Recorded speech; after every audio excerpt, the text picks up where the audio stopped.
Hello guys, ये देवांग मशहूरी this side. Sugar stocks अब सिर्फ शुगर स्टॉक्स नहीं बचे। अब ये एक इथेनॉल प्ले हो गया है। इथेनॉल बनाने का एक तरीका होता है शुगर केन से, जिसके कारण काफ़ी सारी शुगर कंपनीज जो है वो अपनी एग्जिस्टिंग कैपेसिटीज़ को और एडिशनल कैपेसिटीज़ को भी इथेनॉल बनाने की तरफ मूव ऑन कर रही है। इथेनॉल जो कि पेट्रोल डीजल इनके साथ ब्लेंड होगा, जिससे कि हम एक एनवायरमेंटली फ्रेंडली मोड में फ्यूचर की तरफ बढ़ सके। और यही गवर्नमेंट ऑफ इंडिया की भी ओवरऑल कोशिश है कि हम 20% तक का ब्लेंडिंग 2025 तक लेके आए। यानी कि ये एक दो साल की स्टोरी नहीं बची, ये एक लॉन्गर स्टोरी है जो कि सारी शुगर कंपनीज को बेनिफिट करने वाली है, क्योंकि शुगर केन से इथेनॉल बनता है। एक तरीका इथेनॉल बनाने का वो होता है, और वही हमें अभी करंटली दिख भी रहा है। इसलिए काफ़ी सारी शुगर कंपनीज बहुत अच्छा परफॉर्म कर रही है। और इस वीडियो में मैं आपको 5 ऐसी शुगर कंपनीज के बारे में बताऊंगा जो अभी बहुत अच्छा रिवॉर्ड दे सकती है। ज़्यादा अभी भी नहीं बढ़ी है ओवरऑल शुगर रन में, और इसमें जो रिस्क है करंटली वो रिस्क भी बहुत कम है। चलिए चार्ट्स के साथ शुरू करते हैं। सबसे पहली कंपनी के साथ, सबसे पहली कंपनी जिसकी हम यहाँ बात करेंगे वो है द्वारकेश शुगर।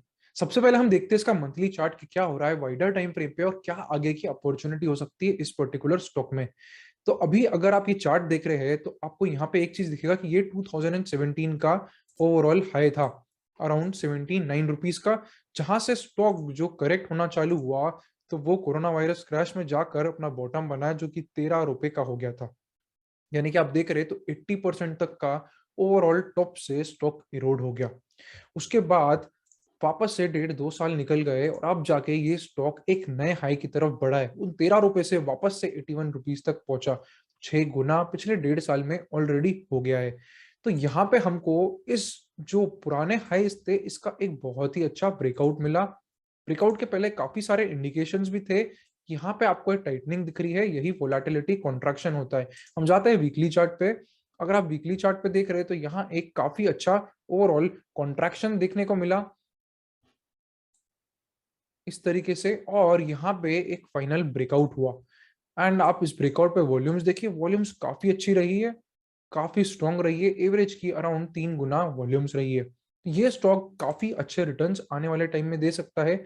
कुछ ऐसा खास अपसाइड इसका रेजिस्टेंस नहीं है, और आज तक के लाइफ टाइम हाई के पास है, यानी कि ओवरऑल डिमांड बिल्कुल ह्यूज है। अगर बात करें हम कि ये स्टॉक को कब लेना चाहिए, सो क्या इसे अभी लेना चाहिए? देखिए, स्टॉक ने इस रीसेंट ब्रेकआउट के बाद अभी 30% तक का रिटर्न सिंगल शॉट दे दिया है। तो मैं ऐसा नहीं बोलूंगा कि आप डायरेक्टली स्टॉक में जम कर जाइए। आपको यहाँ थोड़े पुल बैक का वेट करना चाहिए, और ये आपको स्टॉक 87 88 के आसपास एक अच्छी अपॉर्चुनिटी दे सकता है। या तो इसको फर्दर और कंसोलिडेट होना चाहिए, जैसे कि मैं आपको बार बार दूसरे वीडियोस में भी बोलते आया हूँ कि कॉन्ट्रैक्शन बहुत जरूरी है, कंसोलिडेशन बहुत जरूरी होते हैं। ऐसे ही हवा में कूदने का कोई सेंस नहीं रहता। अगर कुछ मार्केट में करेक्शन आ जाएगा तो आपका स्टॉप लॉस ऐसे ही हिट हो जाता है। सो द्वारकेश शुगर एक अच्छी अपॉर्चुनिटी दे सकता है। अगर हम देखें पिछले 4 साल का ब्रेकआउट है, अभी करंटली जस्ट ब्रेकआउट दिया है कंपनी ने। यहाँ से आगे 50% 40% का रिटर्न मिड टर्म में इजीली मिल सकता है। तो ये एक पहली कंपनी है जो आपको आपके रडार में रखनी चाहिए। अगर आप स्टॉक को 75 76 के आसपास ले रहे हैं तो आपको आपका स्टॉप लॉस ये ब्रेकआउट जोन्स के नीचे रखना चाहिए थोड़ा, यानी कि 7 8% तक का आपका तब ओवरऑल एक स्टॉप लॉस सेट हो जाएगा। और अगर ये स्टॉक नीचे नहीं गिरता जस्ट इन केस, तो आप इसका थोड़ा 4 5 हफ्तों के लिए कहीं कंसोलिडेशन का वेट करिए, जहां पे फिर आपको एक अच्छा लो रिस्क एंट्री पॉइंट मिल जाएगा। सो ये है द्वारकेश शुगर, सबसे पहली कंपनी जो कि एक अच्छा रिस्क रिवॉर्ड दे रही है। दूसरी कंपनी की हम बात करें तो वो है Dhampur sugar. Dhampur sugar again एक काफी लीडिंग प्लेयर है इस ओवरऑल शुगर सेक्टर में। अब ये चार्ट जो है, ये चार्ट तो उस चार्ट से भी ज्यादा अच्छा लगता है। क्योंकि अगर आप यहाँ देख रहे हैं, सो स्टॉक 2006 में अराउंड 270 रुपीज का था यहाँ पर। उसके बाद आप देखिए तो स्टॉक ने कुछ नहीं करा है, पर्टिकुलरली नीचे गया, ऊपर आया, फिर नीचे जाता है, ऊपर आता है, एंड वापस 2018 में ये अराउंड सेम लेवल्स तक पहुंचा था यहाँ पे, और फिर से यहाँ से रिवर्जन आ गया था। और अगर हम अब देखें तो ये एक पर्टिकुलर ऑल टाइम हाई की तरफ बढ़ रहा है। तो आपको यहाँ पे साइक्लिकल स्टॉक्स में ये समझना जरूरी है कि ये साइक्लिकल स्टॉक काफी डेंजरस स्टॉक्स होते हैं। ये जितनी तेजी से बढ़ते हैं ना, उससे डबल स्पीड से ये वापस भी नीचे जाते हैं, क्योंकि इनका ओवरऑल ग्रोथ जर्नी ही ऐसा होता है। जैसे कि स्टील हो गया, शुगर हो गया, ये कभी भी कंसिस्टेंट प्रॉफिट इन्होंने हिस्ट्री में पिछले 15 साल में नहीं दिया है। 2 साल प्रॉफिट का रहता है, फिर 2 साल कुछ नुकसान हो जाएगा, फिर कुछ अच्छा चलेगा, फिर नुकसान हो जाएगा। इसी तरीके से चलता है, और यही बात आपको ये चार्ट भी बता रहा है कि इसमें कंसिस्टेंसी नहीं रही है कंपनी में। बट ये इथेनॉल प्ले के बाद ऐसे एक्सपेक्टेशन है सब लोगों के कि अब यहाँ पे एक अर्निंग कंसिस्टेंसी आ सकती है। तो अब आप समझ सकते हैं, कोई ऐसा सेक्टर जहां पे अभी तक कोई अर्निंग कंसिस्टेंसी नहीं थी, कोई सेल्स कंसिस्टेंसी नहीं थी, वहां अब हम सेल्स कंसिस्टेंसी और प्रॉफिट कंसिस्टेंसी की बात कर रहे हैं। तो कितना बड़ा री रेटिंग यहाँ ऑलरेडी हो चुका है, और आगे भी और इसमें प्रॉफिट बनेगा। तो यहाँ पे धामपुर शुगर की अगर हम की लेवल्स की बात करें अब, तो एक अच्छा कंसोलिडेशन हुआ इस पर्टिकुलर ब्रेकआउट के बाद। स्टॉक ने यहाँ एक अच्छा सपोर्ट लिया 2 बार, और हम देखें तो अब एक ऑल टाइम हाई की तरफ स्टॉक बढ़ रहा है। स्टॉक करेंटली 400 रुपीज का है, जो कि एक नया हाई कंपनी बना रही है, और अच्छा रिस्क रिवॉर्ड स्टॉक में मिल सकता है।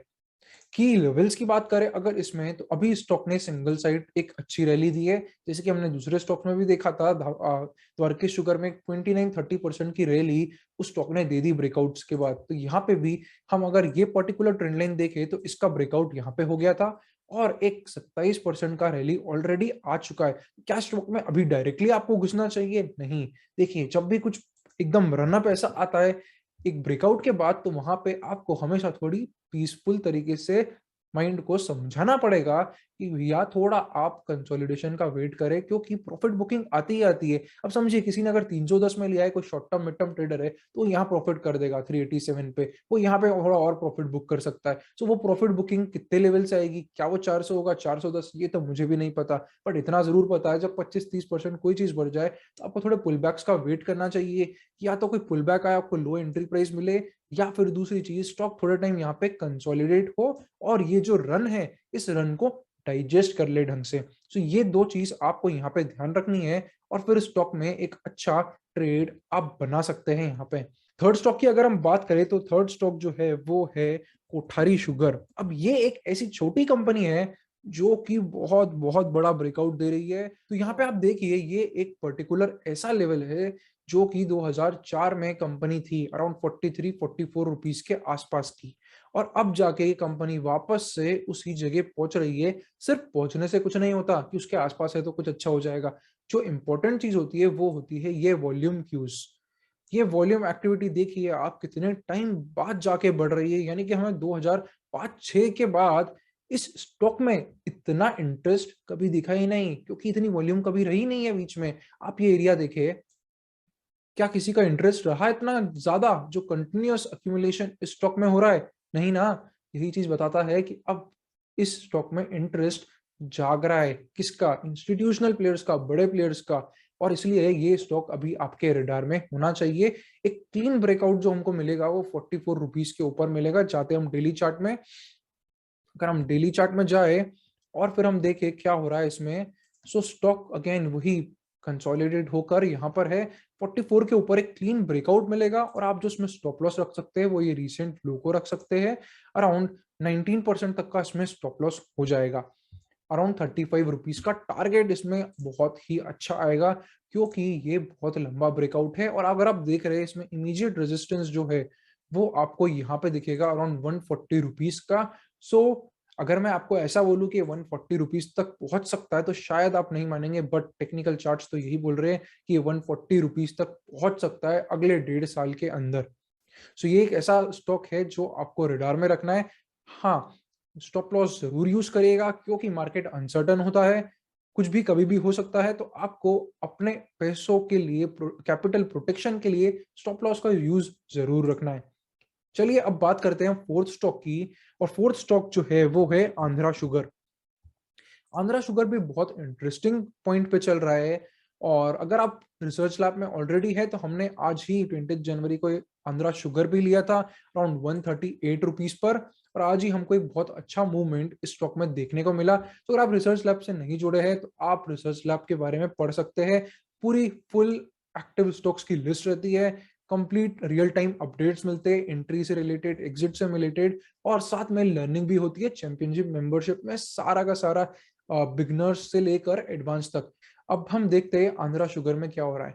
तो आंध्रा शुगर में एक क्लीन ब्रेकआउट आया है, और हम देखें तो आज ये वॉल्यूम्स बहुत ही ज्यादा अच्छी रही है, और इसलिए स्टॉक में भी ओवरऑल 15% तक का मूव हमको आज ही देखने को मिला।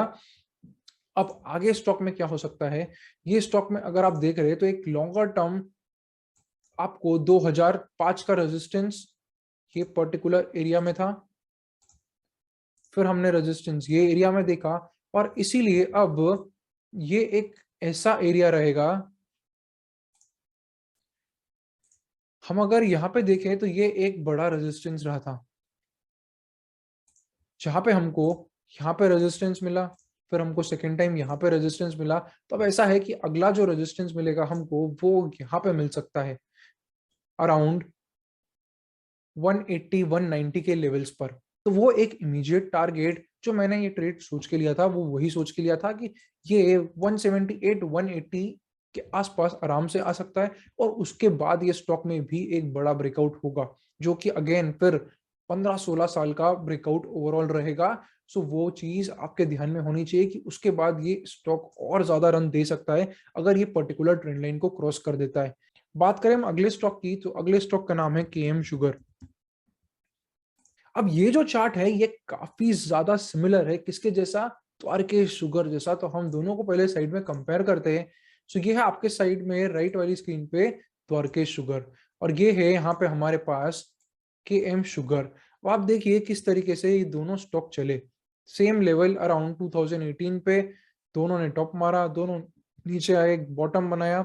हमको दोनों स्टॉक में ही एक यहाँ पे कंसोलिडेशन देखने को मिला, एक यहाँ पर ब्रेकआउट के पहले, और इसमें भी सिमिलर टाइप का हमको एक ओवरऑल वोलाटिलिटी कॉन्ट्रैक्शन देखने को मिला। पर वोलाटिलिटी कॉन्ट्रैक्शन आपको नहीं मालूम है तो उसका वीडियो ऑलरेडी अपलोडेड है, और वो वीडियो देखिए, डिटेल में आपको पता पड़ जाएगा वोलाटिलिटी कॉन्ट्रैक्शन क्या है।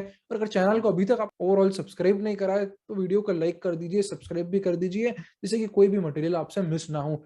तो यहाँ पे एक अच्छा ब्रेकआउट हमको जो मिलेगा वो मिलेगा, मैं स्क्रीन वाइड कर देता हूँ, 38 लेवल्स के ऊपर। 38 लेवल्स के बाद ये स्टॉक काफी अच्छा रिटर्न दे सकता है। 20-30% तो मिनिमम आपको 1-1.5 महीने में ही मिल जाएगा, और उसके बाद आपकी होल्डिंग कैपेसिटी पर है, आपके ट्रेलिंग स्टॉप लॉस पर है, और काफी अच्छा रिस्क रिवॉर्ड ये स्टॉक करेंटली दे रहा है। सो ये है आज के 5 ऐसे शुगर स्टॉक्स जो कि काफी अच्छा रिटर्न दे सकते हैं। साथ में मैंने आपको लर्निंग भी बताया, साइक्लिकल स्टॉक से रिलेटेड क्या इनकंसिस्टेंसी होती है और कैसे पैटर्न्स सिमिलर दिखते हैं। सो कमेंट जरूर करिएगा आज की लर्निंग के बारे में। मिलते हैं फिर से अगले वीडियो में। चैनल को सब्सक्राइब करना मत भूलिए। Thank you for watching. C A Devang Maheshwari.